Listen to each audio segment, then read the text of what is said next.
Hey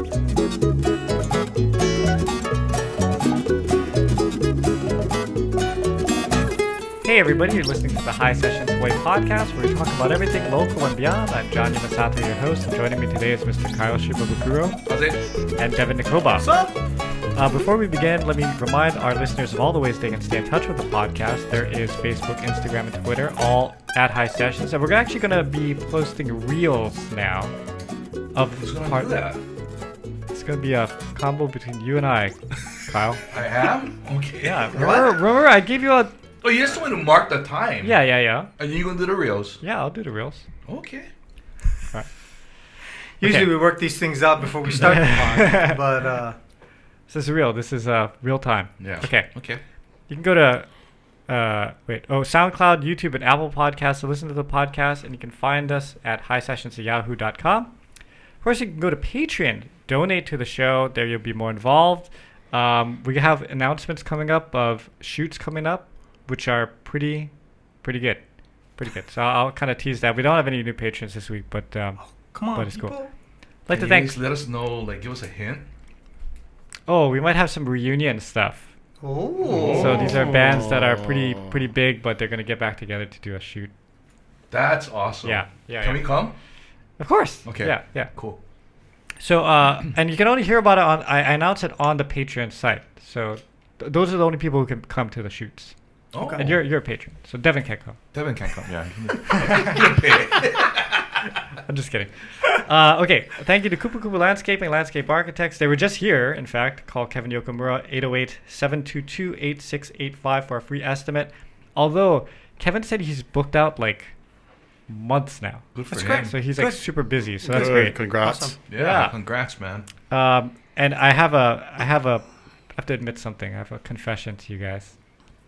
Okay. So, yes. He gave you cookies or... No. Yesterday, I was here hanging out and doing some stuff, and I ate a Poke Bowl. Oh, without us. I Bad ate really John. delicious. No, because we're Bad on. John. Oh, Kyle and I the have been trying to non-mercury, been trying to not eat fish, but I couldn't handle it anymore. I had to Every eat, once in a while, you can just... I think it's okay, Fish right? is healthy. Yeah, it is okay. Yeah. right?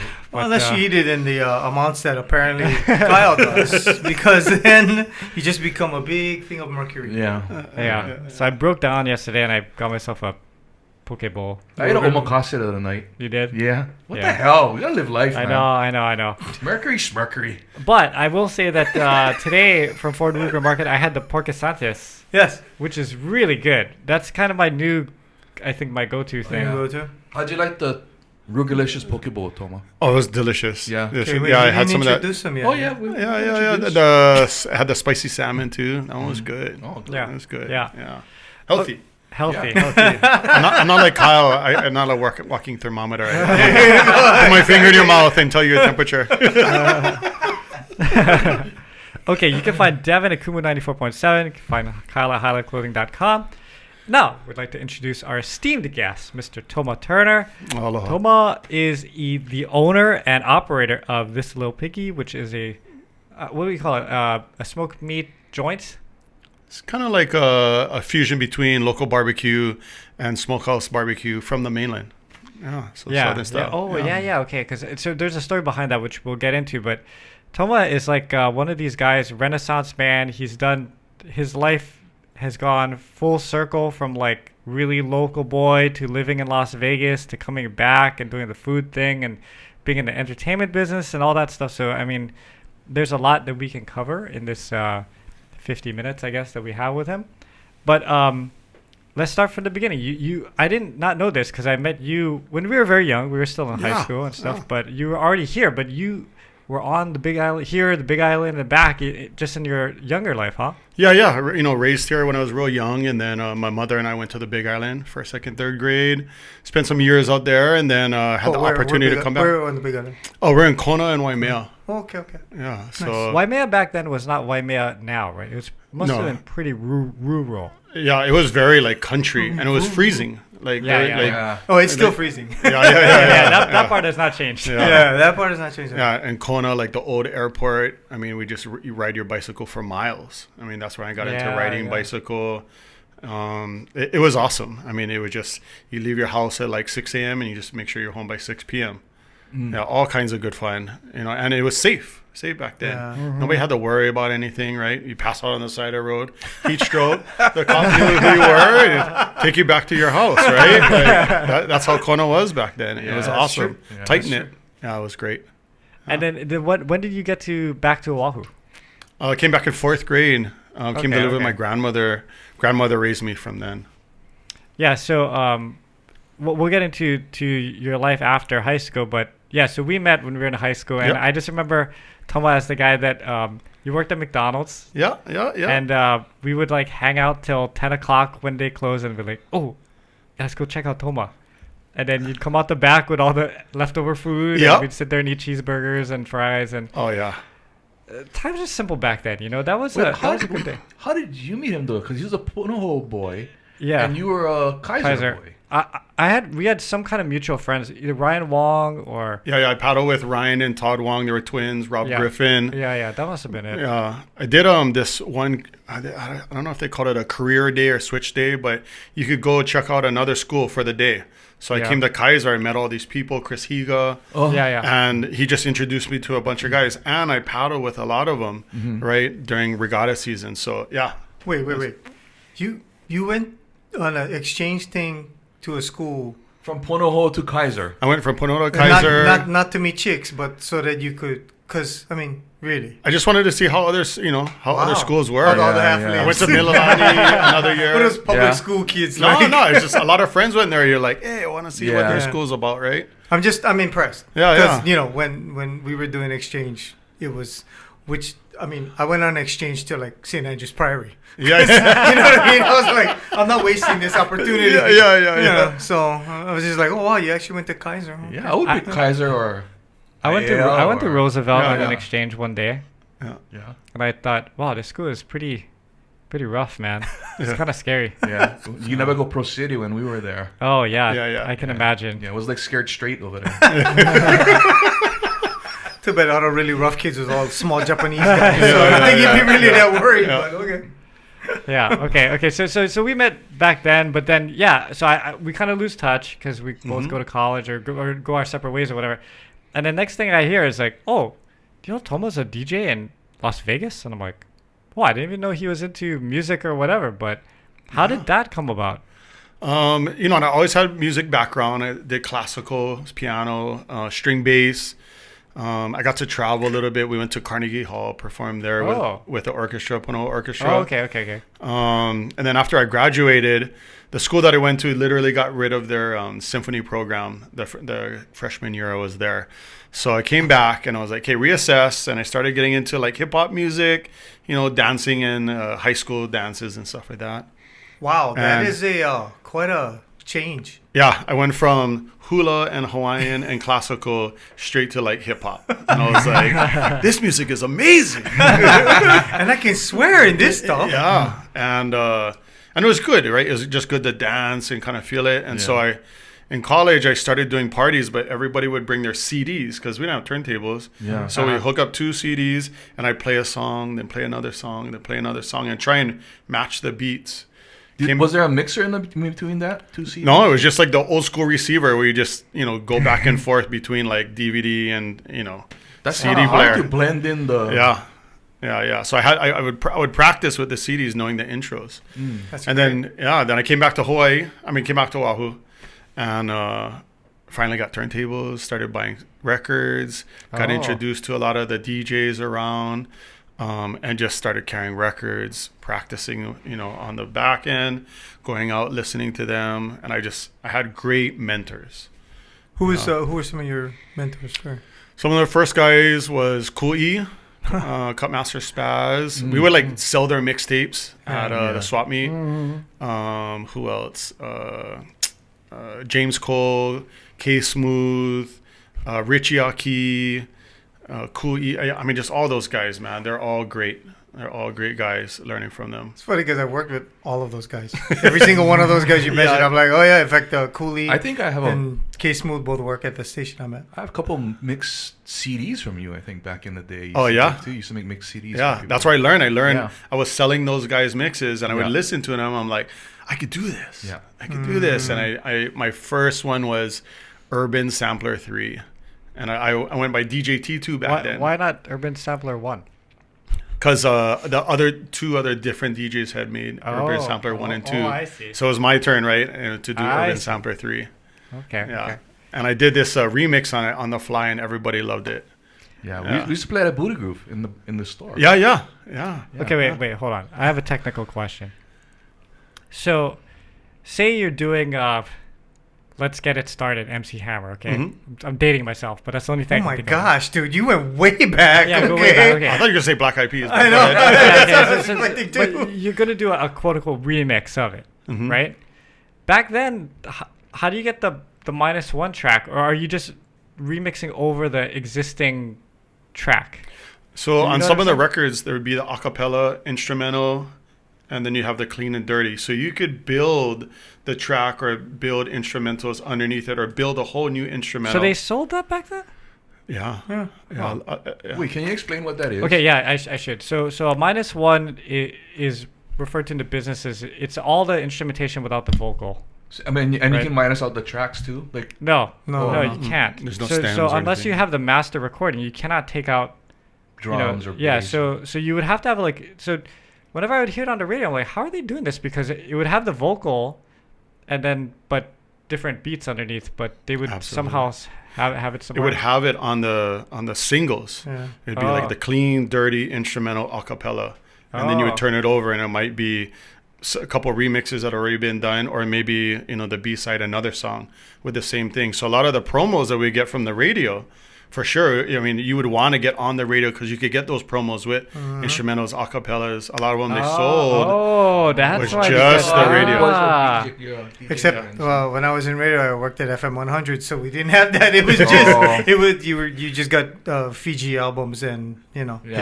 So Yeah. that's how you guys. Because I was always like, how do they get the minus track with just the vocal? Because that's the only way you can do it without having the underneath the Well, original. there's a whole subculture to DJing that people don't even really know. Like there's if you were a professional DJ, you have access. Like cool, he has access to stuff that nobody else gets because it's specifically for DJs. It's specifically because you're gonna go work at a club. So here's a 12-inch that has just this song with the vocals taken out. Here's one with just the vocals. vocal. Yeah. And then then they take it and they mix it. But the guys who've been doing it for a while, and that's why for you to get the tutoring under the old school guys was perfect because you got to be able to hear. It's not just listening to the music. Not sorry, I'm dating myself too, but like the kids, they just played a song and they don't even think about anything about it, or they just, you know what I mean? There's no art to it. Whereas when they were coming up, you had to learn how to match the beats. Like they can, if you watch like Well, now or the even- AI will figure it out for you. yeah, no, Yeah. you watch these guys and like they get so good. He knows probably every single song in his library, from beat to how it starts to where it ends to where the best part is to jump in with Those this type of track. DJs still exist, though. Yeah, so here's a perfect example. Like, let's get it started. It's like 113, 114 beats per minute. It's four beats and then a 32. And that's the MC Hammer version. If you want to go the Black Eyed Peas version, it's a vocal Oh, intro, yeah, I didn't even think and about then it goes a 18, and then a 16 that you would mix in, Bars. and it's just a bass line. Doo-dun, doo-dun, doo-dun, doo-dun. I can tell you that for every single song. That's freaking nuts. Dude, it's And then- crazy Yeah. watching them do Well, this is not even talking about the arsenal you brought back when you went to Vegas now. Yeah. It's Because a whole You different probably animal. took it to another level, bringing it home now. Yeah, absolutely. Damn. Plus, I mean, you're in a club, and when you're spinning for a club is different from when you're making your mix or whatever. Yeah, So yeah. it's cool. It's neat. I had no idea that you were bringing in somebody with that much DJ knowledge, because I'm like, oh, we would sit here and just talk about that kind of stuff. Yeah, You yeah. know, I heard your mixes, and I know you did like clubs and stuff, but did you do raves and stuff too, where where you would shoot cannons and all that stuff, All of that. fly on, and the Done it all. strobe lights and Yeah. like the Yeah. Steve Aoki kind of things? Yeah, did all of that. I mean, Vegas was a good opportunity to meet a lot of the celebrities. I mean, everyone from Busta Rhymes and Britney and Justin Timberlake and Mariah Carey, they could be all in the same club at the same night. You know, I mean, Wow. it was, and that would just could be a Tuesday industry night, right? And then you have Friday and Saturday, there's concerts in town. I mean, it was consistent like that through the years. So Yeah. is it like a musician where well, okay, so you learn with Spaz and all those guys here, and then you decide to move to Las Vegas? Opportunity came up. I went with this guy, John Kamahele, and we both moved up to Vegas together. And that was kind of the stepping stone. I was like, you know what, if we go up there, it doesn't work out, I can always come back home, right? There's always an opportunity. I'm like, let's go try it, right? I was young, just turned 22. I was like, yes, I can do this. And I went there, and literally we're making $6.50 an hour. Like, no idea what we were doing, getting ourselves into. But you just have the dream, right? Yeah. You have the dream, you have the drive, you have the passion. It'll come. Plus the connections you made up there must have been. It was amazing, yeah. I got to travel, got to play all over, go to different continents. It was a great experience. Does that rock star lifestyle burn you out after a while? I don't think it burns you out because the passion is always there for the music. We didn't get there yet. So you go with John, and then you just start. So is it like a musician? Like you play some clubs, small clubs, and then you do well, so then a bigger club asks you to play, and then you just keep meeting people and you start playing different things and build your. Is that how it works, or is it more like you go on auditions? And it's a little bit of both. Okay, all right, okay. Yeah. So when we started, there weren't a lot of nightclubs, right? There was, I think, like 3 or 4, right? So the town was very tight. we're talking 20 something years ago. Yeah. It was very tight knit. You know, of course, you fast forward to, I think, like 2007 or 2008, I think there was like 30 spots, right? So by the time all of those people that had started at those first 3, 4, 5 were kind of all veterans, and we all knew each other, the bar managers, the marketing team, who were the DJs and things like that. There was no groups yet. It was just, you know, people would come over and be like, hey, we want you to head up this new place that we're going to open.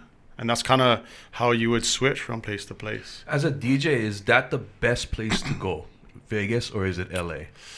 I would say LA gives you a lot more opportunities for smaller places because there's so many places.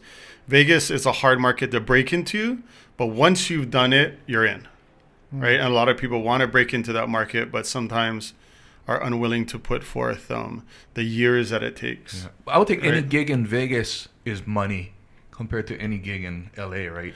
I think the money has changed a little bit over the years. When they had celebrity DJs come in, and when there was a switch over to digital format, a lot of DJs are up and coming. I'm not saying everyone, but some guys would just go and write down the playlist and then go to the manager and be like, hey, I can play the same songs that he did, and you can pay me less, right? You guys want to save money? So some of that went around for a while too, but kind of squashed that out. And it really, when it comes down to it, if you can rock a crowd, doesn't matter what equipment you're using, that's really all that matters.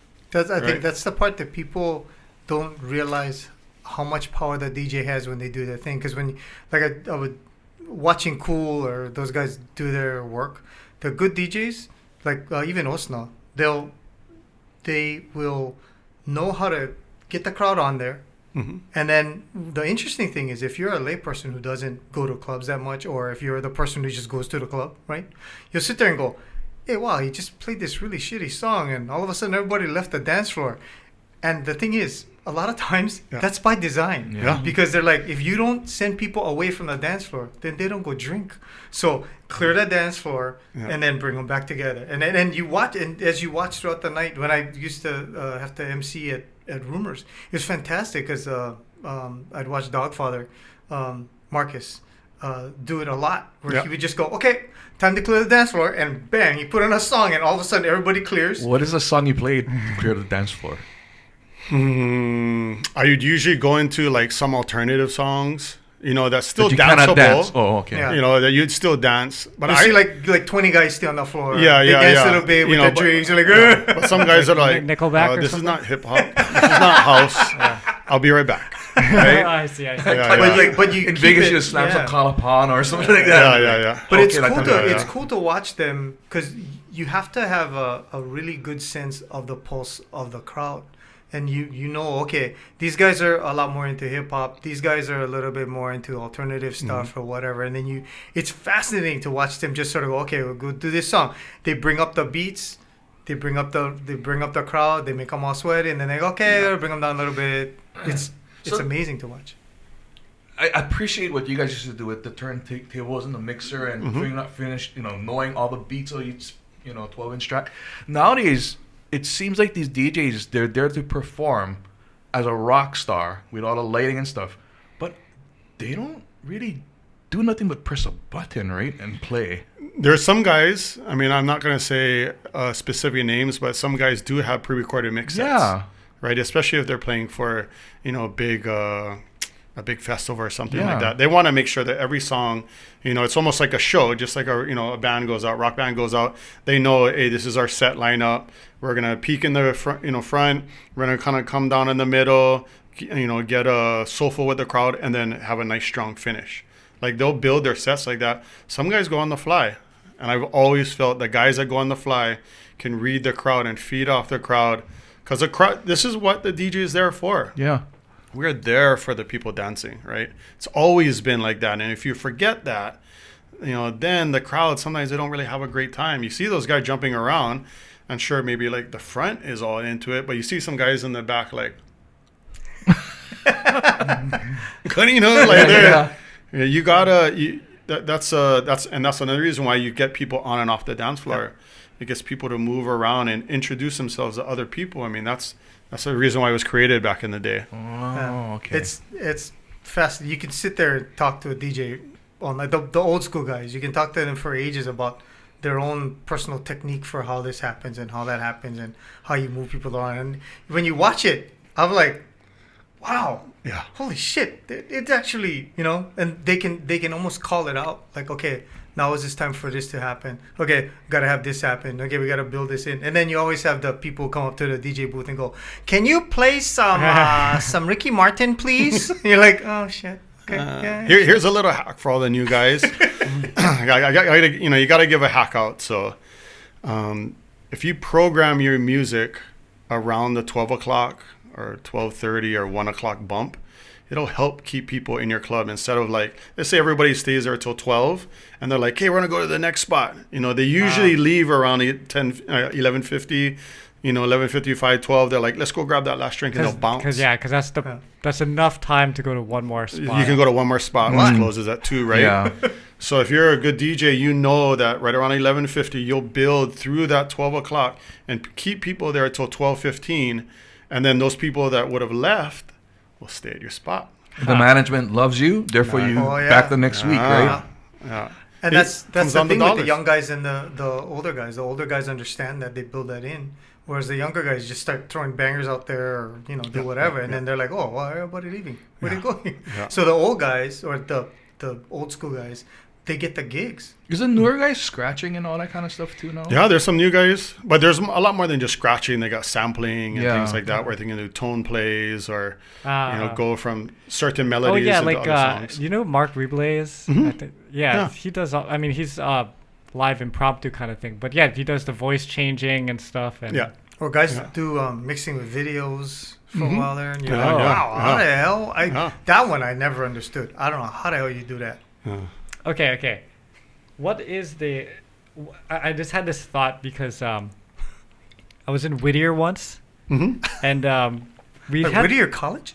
In the town of Whittier, where Whittier College is, And we played this gig, and of course we're getting back to the hotel at like 1 a.m., right? Because we did our show, we had to do sign stuff and then pack stuff up, and it's late, right? Everything's closed because Whittier's not a pumping town, It's kind of out of the way. And we're at the Doubletree Hotel. Ooh, here we go. And it was free taco night. There you go. At 1 o'clock in the At morning? 1 o'clock in the morning. And they had a DJ playing in the ballroom of this Doubletree Hotel for free taco night on like a Tuesday or Sunday or something. And it was like the weirdest motley crew of characters you'd ever see. Because these are people who came to Whittier at 1 a.m. to dance and eat free tacos. And I just thought, this is an odd gig for a DJ, right? Know your market. So what is your oh yeah, I was in Reseda, and there's do you have one of those kind of stories? Ooh, one where it was just odd. I'd say I played in at Atlantis. Oh, wow. Atlantis in the Bahamas. Whoa. Okay. Oh. And that one, like, you went down and you met all the local people. You're like, oh, they love reggae, and they love like underground reggae. Like, I was like, oh, from Hawaii, I got this. Uh-huh. Show up for the gig. It's like All tourists. all tourists, East Coast people. And I was like playing some stuff, and I'm like, hey, and they're telling me like, oh yeah, hip hop does real great over here. I play a couple of hip hop songs. It's not working. And I'm like, so I started playing some house. And I started playing like house versions of like reggae songs, and then it starts working, right? And then you kind of like go off of it, and then I'm playing like alternative, and they're loving it, and you're like, okay, whatever I thought I was supposed to do, that's not working. Like, you gotta be able to switch it up. So you bring a little of everything everywhere you go then. I try. I do like open format. And how many cases of albums is that? Like, Ooh. like you, Yes, if you're going down to Atlantis in the Bahamas, are you traveling with like a U-Haul? Yeah. No. Back then, we had our crates, so I Yeah. had 8 crates that I would take. God. Yeah, It's a lot of crates. about like 70, 80 pounds. Yeah. Dang. So just you have flight cases, right? And they pay for everything, right, when you travel. Yeah. So I think that was we were lucky for that. But nowadays, everybody just got a computer. You're like, Yep. Yeah. Yep. Bust So out your, I'll go wherever. bust out your hard Were you drive. gonna bust out the Hawaiian music to just kind of trip them all out, thinking that reggae would be something? nobody would have known a single song. Yeah. But if you did some like underground reggae, like I remember I played like some 70s reggae, some 90s. They kind of like that because that generation gap. And then I played some new stuff. And this is probably 09, maybe 08 or 09. Yeah. That was a interesting one. And that was the other cool thing about being a DJ is they got a chance to crack the records before anybody else. So you would hear something in a club and go, oh, what is that? Yeah. Yeah. Right? Like, they used to, this is where Richie, when he was working at I-94, I think, he broke Casey and JoJo, I think. Actually, Yeah. he brought a couple other acts before people even knew who the hell these guys were. Because And that was- you hear them and go, oh, that's good. I like that. And that's where the disc jockey, right? You jockey a disc, you jockey the record into format. Yeah. And that was part of the responsibility of a DJ is you had to listen to this new record and say, how am I going to enter this into my night, right? Where people will like the song, and then that's how they find out about all these great artists that come out. Now it's Spotify. Oh, I heard it already, and then you go to the club and like, oh yeah, I know all the songs I know all the lyrics to this song already. Or now it's like they because a lot of the songs come up on TikTok. They're songs from other songs. Yeah. Like that Boothang song, right? I'm like, oh yeah, Emotions. Oh wait, no, not Emotions. Oh wait, Everybody Loves the Song. Oh wait, it's only 1 minute and 35 seconds long. Yeah. What the hell kind of song is this? And it's because they just take the hook of the song, they pull it out, they put stuff on it, and then they just send it back Yeah, out because there. the timeline that the kids. Yeah, They they Shorter. Yeah, Yeah. someone was saying they don't have the bandwidth to listen to a song all the way through and go, oh look, a hook, oh look, listen, the bridge. But they don't give a shit about any of that stuff. I have a question before we pivot into your next career that you Yeah. do now. Yeah. But Devon is a radio DJ. Yeah. You're a club DJ. What is the correct definition for it? Is it MC and disc jockey, or what is the correct? I think disc jockey came for the DJ side because we would actually have the records, and this is more maybe in like the 80s, 90s, I think, coming out of there, right? And before that, the term was actually coined, I think, don't get me wrong, I think it was in the late 40s or maybe early 50s, where the first guys to get a record were the guys on the radio, you know, and they were the original DJs because they're the ones that would play these records like Elvis or whatever it was back then, right? The Beatles, things like that. They would jockey those things into rotation. But now the DJ comes with it, right? Like DJ so-and-so, because now the focus is really on the DJ as the entertainer. But yet, if you go around, a lot more people listen to syndicated radio shows, right? So there's it's way radio bigger artists. DJ and club DJ, or what is the definition for Yeah. That's what it right. is? I mean, they're both DJs. It's just that if you put me in a club, the club would empty very quickly because I wouldn't know what the hell I was doing. I mean, because I was gonna mention no diggity. because I did a gig fairly recently where I was getting ready, and they're like, okay, Dev, you can relax because we're gonna have a DJ, and I went, oh, okay. cool. And so I'm looking around for the guy and his deck because as a person who knows DJs, I'm like, okay, where's his stuff? And the guy goes, oh no, I just gonna play music off my iPhone. I went, what? He goes, yeah. I go, you don't have a mixer. You're just gonna play songs? He goes, yeah. And I went, oh shit. So I had to tell them, you know what? You can go home. Just play them. just let me plug into what you're doing, and I'll play stuff. And I called Cool. Yeah. I called Kui and I go, Cool, I'm about to do this thing, and I have to DJ for these people, and you gotta help me. Yeah. And like in 5 minutes, 30 songs, bang, bang, bang, bang, bang. Play this, really? play this. No, I'm not even joking. And I went, wow. Okay.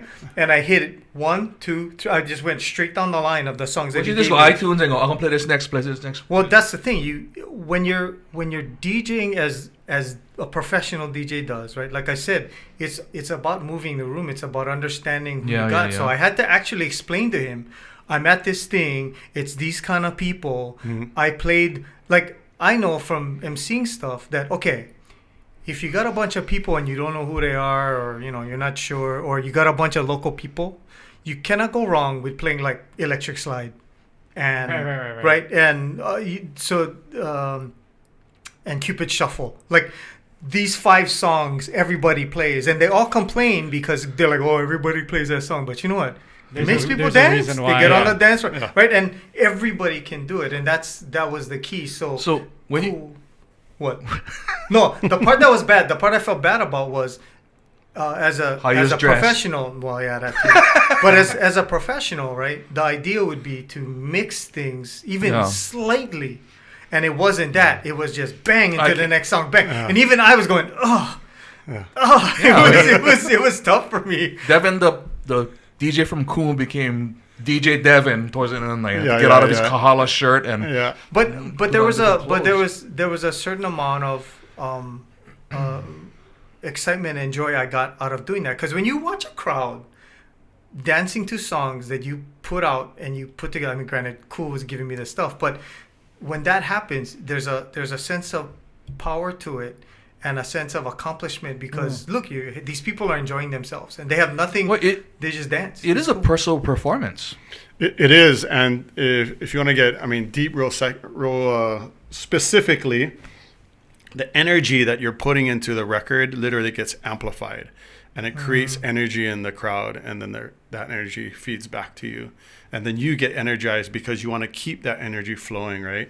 That's what it is. It comes down to you having fun, you working hard, honing your craft, and then they have fun, and then they're having fun. Now you're having fun, right? And it just becomes fun, but you're at work. It's awesome. At the end, Cool was like, "That was cool, man." Yeah, because it was like he was remote DJing something. Because he did not see the crowd. He had to work specifically off what he knows about. That's gonna be another thing. Remote DJing.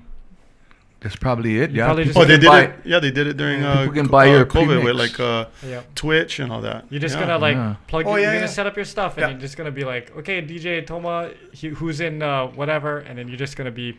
Yeah, and all the people were coming in live. Like they had, I think the most recorded set I think was Armand Van Buren, or something like that. He just did a live set, and like I don't know if 1 million, or I don't know the numbers, but all these people just turned in because everybody's at home. Yeah, and they want to listen to good music still, right?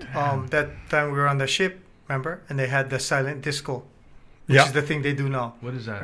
Everybody wears headphones. You never saw that? No. We're on the ship. They had the club thing, and they're like, okay, it's time for silent DJ, and everybody puts on headphones, and you see all these people dancing. Really? Yeah, and the DJ is working like 4 or 5 different groups of people. So there's like a country and western side, there's a house side, there's guys who are doing rock and roll. It's trippy, man. And all these people, there's no sound coming out of anywhere. But they're dancing. And they're dancing around the headphones. And get the lights still too, and everything. Like I could be listening to Hawaiian jamming out. You could be listening to rock. You could be listening to reggae. You could be listening to hip hop. And we're the all best are the guys that sing along, right? Right? Yeah.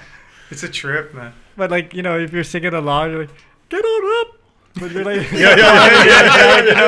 What's this guy? What's wrong with this guy? Yeah. All right, okay. Let's pivot because man, time is flying by so fast. Okay, so let's talk about something that's near and dear to all of our hearts here, which is smoked meat. And so you meet Erwin Carnate. He's a sushi chef up in Vegas. But you guys are all both local boys. Yeah, both local boys. Yeah, he's from Mililani. I'm from East Side, and we're up there. Just local people getting together, right? We kind of always connected. We're always drawn to each other. And it's as simple as this, and I've used this analogy.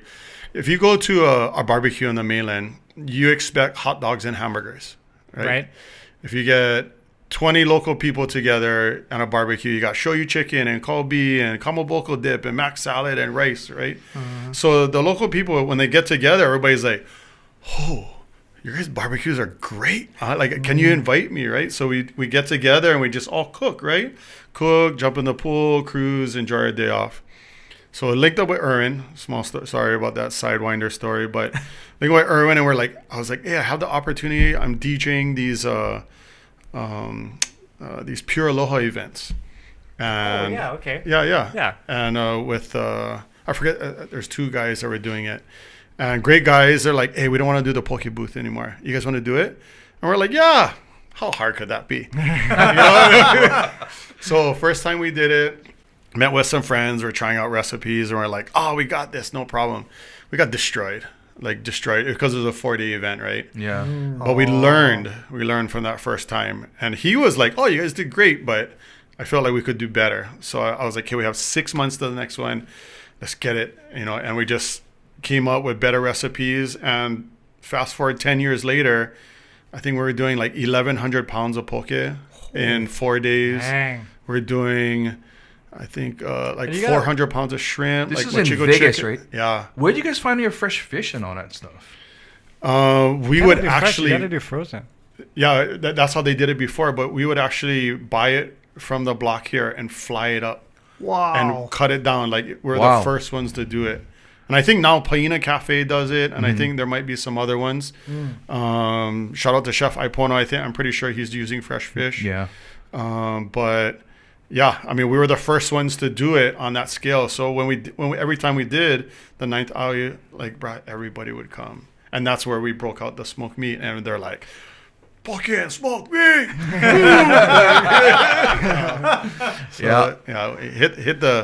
Hit the heart with the local people is good. Wow. Yeah.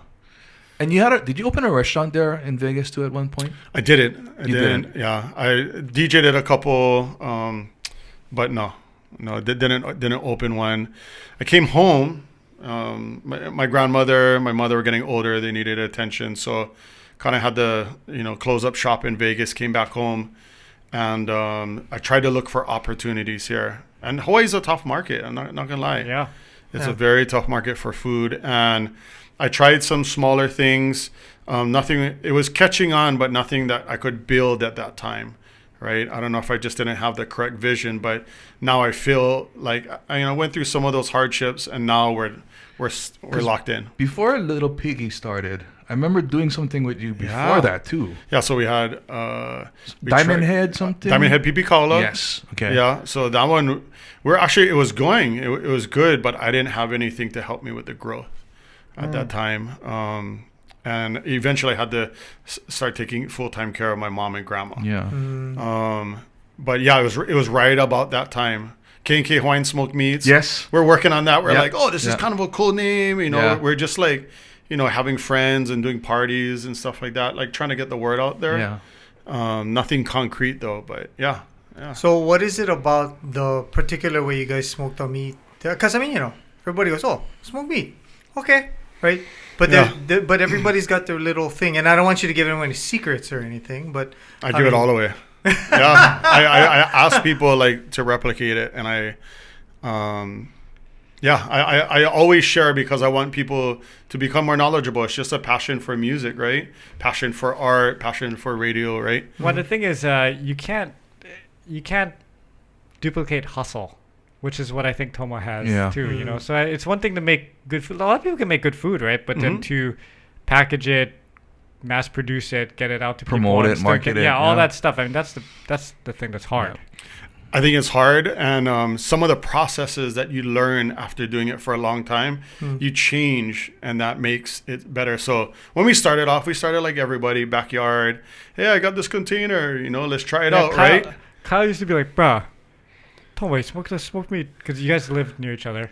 Yeah, we live like a block away. He's like, "Frick, it He's smells like, from my "Wow, house." that smell. You smell it. You smell it. We used This to is be out years in the ago. front yard and just go, Toma making smoked meat. Yeah. And we always order. I used Yeah. to bring it to Super Bowl parties and everything. Yeah. Really good. And but now, I mean, we have a commercial smoker. The amount of days, the recipe. I mean, we've honed in things to make it where it's super soft, super tender. We don't deep fry it. There's certain things that we do, and I feel like we have a great product. The So, guava jelly was something that I never thought I would try. Yeah, in it. people use Guava guava jelly. Yeah. We saute it. After we smoke it, we slice it up. Then we re-saute it with guava jelly and onions. It's kind of like Wow. Big Island Kauai style, whatever. But usually they do it with it's more of a chunkier style. If I can look at the camera, like That chunkier must style. be like a that. nice sweet sour. Yeah, it's really good. Yeah. Not sweet sour, sweet salty, right? Yeah. Because you have the salt from the meat. It gives and you then- that like umami The flavor. umami, Yeah. yeah. Oh, It's really good. Oh, yeah. Yeah. As Yeah. we all get hungry. At first he was telling me that, here's your pan of smoked meat. I'll go, okay, here's some guava jelly. I go, oh, guava jelly. Well, you're going to put the guava jelly inside? And then the first time I did it, I was too scared. And I would ruin my smoked meat. Yeah. Because I'm a purist, right? Like the smoked meat, that's Yeah, great. yeah. But then we tried it. It was super good when you Yeah. add that thing in. It just adds to the taste, man. Yeah, you can try. I mean, you can use any kind of jelly, like if you want to alter the taste a little bit, but don't use anyone that has like like little seeds in it or anything. Like don't Yeah. use strawberry. That would ruin it. Something like that, right? Yeah. So Well, and then the other thing is, so you have your place out in Ko'olina. yes, And that Kunia. Oh, sorry, Oh, yeah, Kunia. Kunia. Yeah, sorry. Yeah. Kunia, and that's where the main you can buy. But then you also do like catering and stuff, right? Yeah, we linked up with Kohana Rum Distillers. I'm super fortunate to have them. They have this great space up in Kunia. We have our restaurant that's open Thursday, Friday, Saturday, Sunday. We do lunch. That's it. We pretty much go till we sell out 4 or 5 hours and we're done. Wow. We want to serve the product fresh, right? Our brisket, the ribs, like all those things that we're making fresh, right? And then we also do catering. We do these Thanksgiving, like family specials, Christmas, Super Bowl, like July 4th. Like through the year, we have these special events. Some are whole groups of food. So like the Thanksgiving we did, whole turkey, sliced turkey, came with smoked gravy, a ham with pineapple chutney and jalapeno. Oh, we got to get that next year. Yeah. We're ordering. Yeah. Can we? Can I put an order for that? Pre-order next year? already. Yeah, we're gonna pre-order And that. people loved it, right? They're Yeah. like, Yeah. I don't have to cook. Yeah. I Yeah. just, Oh, here you it's go. beautiful. It's Yeah. awesome, and it's hot and ready to go. You just- And you can bring them my house, right? I don't need to go. Yeah. Okay. Yeah, just drop Okay, it can right you off. bring them, give you mine to Kyle's house too? So what is it? November 23rd, 2024. 60 orders can be picked up at Yeah. Kyle's house. There you go. I take it at East Side. Yeah, we had you guys do our company Christmas, the Hisessions Christmas party Yeah, that last was year. phenomenal. So much food. Yeah. We didn't even put a dent in that thing, and everyone was eating a lot. Yeah, they were pounding the meat. So when you talk Yeah. about like the Kahlua pig and how much you guys bring, it's like, it's a ton. We make sure it's worth it. We know local people. It's important. From my background, you never want to run out of food when you're doing a get together, a baby party or something. So we understand it's important to have a good amount of food. We use all big containers. We keep our price point that way people can afford and have a good party, right? So now your life is like what? Just 100% cooking or 90% cooking, 10% DJing, or what is it like now? I do special events for the DJing. Like, what was it last week? I just did, they had a DJ contest, like Spin It to Win It. And I won that. I was Oh, pretty stoked. wow. Shout out to Yui. Your set was awesome, by the way. There's 2 other guys, LA and Visio. Their sets were awesome. Was a too. local event. Yeah, local event. They had it. Had some good guest DJ judges and stuff like that. Had an international guy, Vice. So yeah, I'll go out and I'll do an event like that, or I did a private event. Sometimes I'll do some corporate stuff, fly to the mainland. Those but- are nice. Yeah, yeah. Yeah. But those are very far and few between. I'm more selective now. My focus is on this Little Piggy. Did ever the two things collide where you did smoke meat DJing one night at a party or Meat anything like that? DJing. So I DJ'd a very close friend's party, and I brought smoked meat, for his birthday. So instead it's of, like that, right? You know how Steve Aoki throws a cake at people? Yeah. You just throw Get pipi on color. pork leg. Put it onto the crowd. Hot sizzling smoked meat in your face.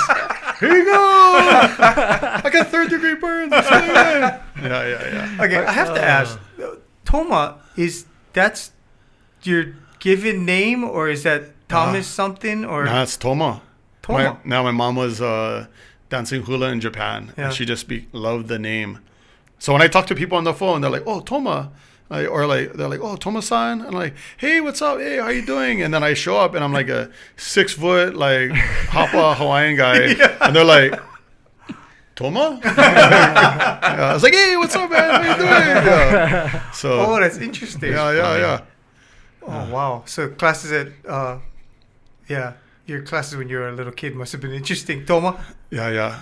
here. I had a couple guys in my classes that had the last name Toma. Oh, nice. Yeah. so I've it heard was a lot cool. of last name Tomas. Yeah. You're the Yeah. only Toma that I know first name Toma. Yeah. Okay, and then lastly, because we're getting tight on time, Oh, wow. so the paddling thing. Mm-hmm. So you've been paddling since you were really young, canoe, Yeah. and Loved it. been doing it so long you're actually fixing and repairing, building canoes now. Yeah. When I came back, I was like, I'm in Hawaii. I gotta do a water sport, right? Yeah. We're so blessed to have the ocean around us, and we've always been connected to the water growing up. And I love paddling, so started getting into paddling. Maybe after about 4 or 5 years, started getting into the equipment side, and I was like, I love working with wood. I love being in the ocean. Like, this is like perfect. And I got the opportunity to start working with the koa canoes, and I, of course, with a master builder, built my first 6-man koa canoe. Wow. It was before COVID and then through 2020. Yeah, and it was a special time. So now that's my focus, doing equipment and working on koa canoes. That must have been an amazing experience, paddling out in your own canoe for the first time. It was. Yeah. Yeah, it was. Where'd you Oh, guys so you do it? didn't build it- Honolulu Bay? Mauna Loa Bay. Yeah, we did the water lining in Kehi, but then we paddled out to make sure the rigging was good, and then we raced in Kehi, raced it in Waimanalo, Oh wow! out in Kaneohe Marine Corps Base, Nanakuli, What canoe club was this? for Huinalu. Oh, okay. Yeah, Huinalu. Huinalo is old school, man. Yeah. Yeah. Duke It's been around. Kanamoku started it. Yeah. Yeah. So, yeah, feel blessed with that. Yeah. Yeah, it's the one thing that you can give back that will outlive you, right? People for generations to come will be able to enjoy. What's the name of the boat on the canoe? That one was Ine. Ine. What does that mean? Ine was the name of one of the guys in the 50s. That was one of the help. The club was kind of like on a downslope, I think, and he really helped, like, bustle the club up, fundraise, and kind of get it going again.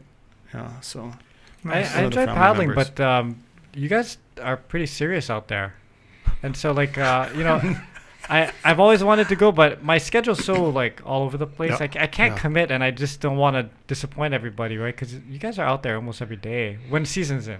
when season's in, I mean, we're definitely training 3 days a week, and then as we get into distance, it goes up, 4 or 5. Oh, so you paddle distance too? Yeah, distance is man. fun. I feel that's the best part. Yeah, I surfing on waves and Yeah, that's going true. island to island, or like Hoikai to Nanakuli. Like, those are great races. I know, John, it's okay. I feel the same way. It's a lot of paddling. I was like, I paddled that's when a I long was time like to 14, be in 15, that. 16, Yeah. right? And it was quarter mile. Yeah. And as soon as it got to half mile, I'm like, wait, next is mile? Okay, I'm out. I'm done. I cannot. Because I'd watch it. I mean, it was, I mean, granted, it's a different intensity of paddling when you're going quarter mile. And Yeah, but going you were a taking down- steerer, so you didn't have to paddle. You gotta paddle while you steer. I thought you just drag it behind you. No. You paddle. Well, Yeah, if you want your canoe coming last, Yeah. you just sit there. I guess so. Yeah, when you canoe surfing, then you do Yeah, it. all the best Yeah. steersmen, they're Yeah. paddling hard, Yeah. paddling they- and correcting. Yeah, while because they're they going. gotta correct, and then you gotta push your guys too, right? Like, okay, now you gotta, because we're not looking up. We're just If you're looking up while you're paddling, you're not doing it right because you're just stroking the waters. Oh, yeah. quickly. At least on the sprints, on the like the Waikiki one was good fun because you get to Catch surf the waves. wave, catch the wave. Oh But- yeah, the Waikiki regattas are always good fun. Yeah. We Yeah, don't yeah. take the koas there though. No, yeah. Oh, yeah. Catch, maybe go bang. Yeah. Yeah. That's no- true. yeah. I didn't even think about that. Yeah, no koas in the waves. So your daughter is in the same club.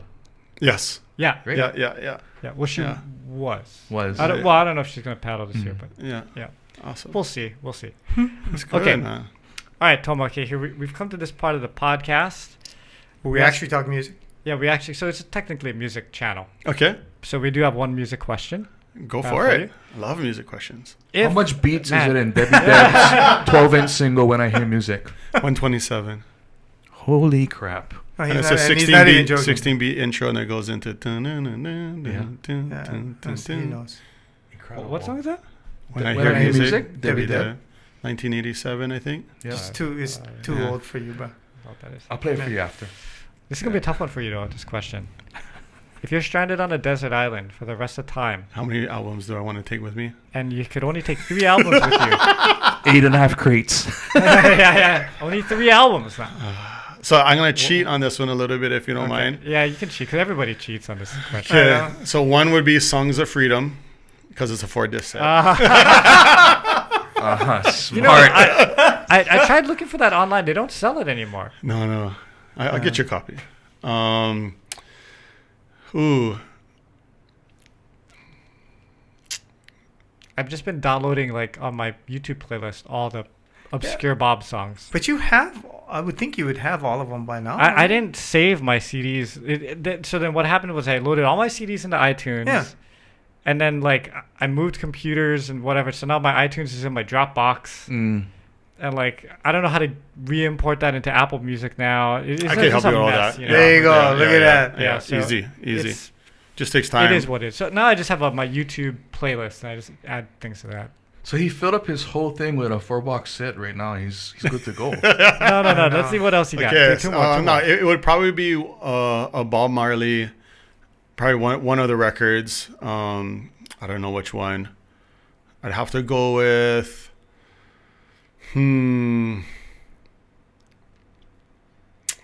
Probably Live at Hank's, Makaha Sons. Oh, nice. Wow. Yeah, I mean that's it'd either be that or Kalapana. Those two for like a Hawaiian album. Well, you're really cheating. But Match these two things together. first pick Makaha Sons. I got Bob Marley over here, and in the middle, oh gosh, it'd have to be a hip hop or alternative. I would probably go with Red Hot Chili Peppers, Oh, Whoa. Blood Sugar Sex Magic. Yeah. That's classic. Kyle's happy now. Yeah. Good choice. Yeah, something like that, right? Yeah. That was good influences growing up. Yeah. I like it. Well, thanks, man. Thanks for coming in. I appreciate it. Thank you, man. Wait, I appreciate it, Before we guys. end this, did you see the Bob Marley movie yet? I did. I saw it the day it came out. John has a movie review. I wanted to hear your quick assessment before I go see it. I thought one thing that was touching was Ziggy got on before the movie and started and pretty much put a stamp of approval saying, Yeah. AI back up everything that you're going to see. It's like 100% what Wow. happened. So I thought that was like, you're like, oh, it kind of pulls you in. Like, okay, this is going to be not like just some remake or rendition, right? I thought that was kind of cool. And then I got a little bit emotional kind of towards the end because you kind of know, like they give you, little tidbits of what's going to happen, and I'm not going to ruin the ending or anything, but you start to get emotional because you kind of know it's coming. And it was good. I mean, there's a lot of things I learned that I didn't know before. And I don't want to discuss anything in the movie just No in case spoilers, anybody no hasn't spoilers. seen it. Yeah. But I thought it was pretty good. I thought it was really good. John said Yeah. you liked it too, yeah? Yeah. I liked it. Your my- one review is My only critique about it was just that there was it was such a small portion of his. As someone who really loves the history and all that came with the guy, like there was so much that was not there.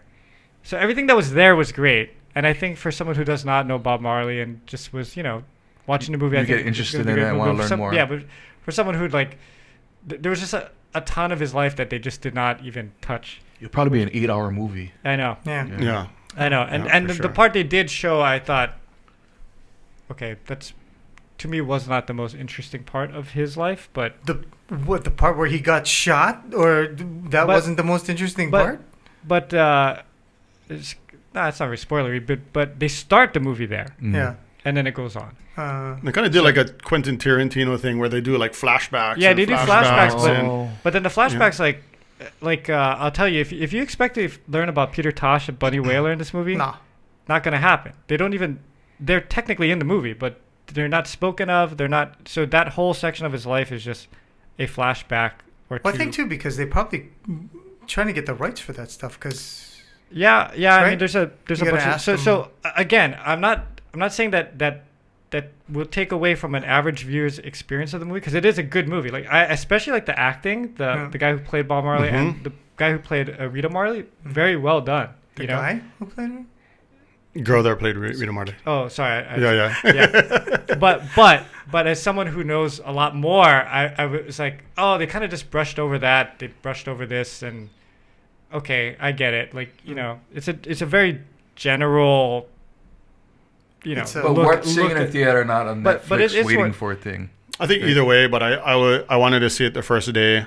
Well, you And did then. Yeah. Oh, I right saw on. it that day that it came out. I was like, why not? Let's go. Yeah. So yeah. So yeah, I would go see it. Okay. No. Oh, by the way, go see Shogun, Hulu. Oh, is it good? I saw. Yeah, I heard it's like saw that. 100% on Rotten Tomatoes. Yeah. What's that? Huh? What is that? Shogun. Shogun, the James Clavell novel. Oh, it's a miniseries? They did a new miniseries. Okay. It's 10 episodes, but the difference is, instead of it being about this white guy that lands in Japan it's actually about all the stuff that's happening with the lords and all of that stuff. And then Blackthorn is sort of in there as well, sort of maneuvering through it. Is the But same- he's not like the big white hero of the thing, which is something that they wanted to do. It's fascinating. Isn't the same actor from The Last Samurai? Yes. Yeah, Hiroyuki yeah. Sanada. He's actually he was a producer, but he plays Tokunaga, who's the Toranaga, who's the main guy in the show, and just he has such gravitas when he comes on stage. You're like, oh shit, it's about to go down now. Yeah. But it's because it's not technically broadcast TV, there's the usual Japanese stuff. People committing seppuku and beheadings and people get naked. And, Oh, nice. Check it out. But the first 2 episodes are on Hulu now, actually. Okay. So you can watch Okay. the first 2 and then the other. Yeah, I've heard only good things about it. It was so good, and I mean, it's the Japanese characters speak Japanese, and they have subtitles. So if you don't like subtitles, you might have an issue. But I just thought it was really well done. It's just I'm such a big fan of the TV, the CBS one, that you kind of go, hey, wait, what happened? Okay. It's not about because for this one, it's not about Blackthorn. It's about Toranaga and Ishido and all of the stuff that was happening inside the court stuff, which is cool. And Mariko and the women kick ass instead of being there waiting for the men to come rescue them. Yeah, I want to see that. Yeah. All right. Well, thanks everybody. Kyle got to drive out to the other side of the Have island. fun. Bye. Yeah. Later. See you.